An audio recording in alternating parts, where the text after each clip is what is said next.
yangi yilni energiyaga boy bo'lib, yaxshi kayfiyatda kutib olishni istaysizmi? Unda sizni 2-yanvar kuni Oqsaroy restoranida bo'lib o'tadigan ayollar partiyasiga taklif qilaman. Bu tadbirimizda faqatgina ayollar ishtirok etgani uchun siz o'zingizni erkin his qilasiz va energiyaga to'lasiz. Bundan tashqari siz shaxsan mendan va 30 ga yaqin homiylarimizdan qimmatbaho sovg'alarni qo'lga kiritishingiz mumkin. Homiylarimiz bilan opisaniyada tanishib chiqishingiz mumkin.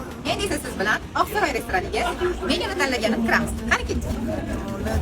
Bir nimalar rashk o'tida yondirib o'tdi. Sevarmushman boshqasini, yo eslarman eskisini.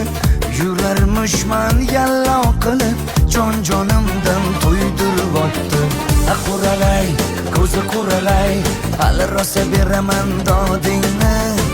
Quralay, ko'zi quralay, ko'ramiz hali ahvolingni.